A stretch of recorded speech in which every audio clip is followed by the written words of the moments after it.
Yo guys, magandang gabi mga boss.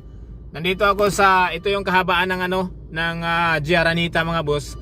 Galing ako naghatid sa alaga ko dito sa may bandang Banawi, YKL.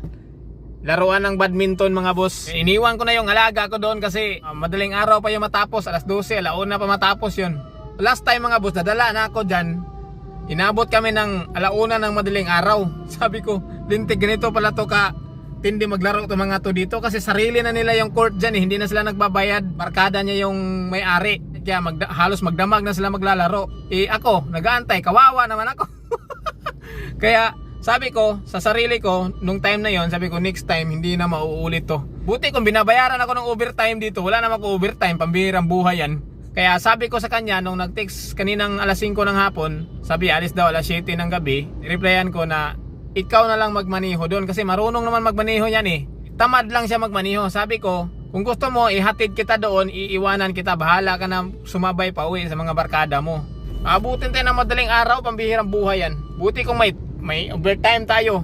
Wala namang overtime. Go na guys, go. May sunog. Ba't may bumbero. Yan ang kagandahan lang sa alaga ko kasi masabihan ko siya eh. Pagka medyo late na siya umuwi, masabihan ko siya na kayo na lang, ganun. Hindi kagaya nung anak ng boss ko dati mga boss, grabe yun. Medyo bata pa ako nung time na yun kaya kung ano lang sinasabi, sinusunod ko. Kailangan din minsan sa trabaho natin, hindi pa pwede yung uuti ng oo. Kailangan din minsan magreklamo din tayo minsan. Lalo na't wala naman tayong overtime sa trabaho natin. Mambirang buhay yan. Yan, shout out sa inyong lahat guys. Pailaw tayo para medyo makita nyo ako. Yan.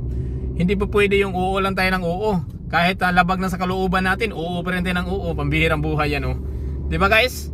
Kailangan natin minsan putulin din natin yung mga sungay nila. Mahirap yung ganyan eh. Kapag ka umuo ka lang kasi, lagi at lagi na lang gagawin yan. Paulit-ulit na lang pag hindi ka magreklamo. Ganun lang ng ganun yun. O diba? Sabihan mo na. Para sa susunod, maisip nila na ayaw pa naman yan ng ganun. O, di ba? Pambihirang buhay. Kaysa naman titiisin natin, di ba mga boss? Pambihirang buhay to, oh.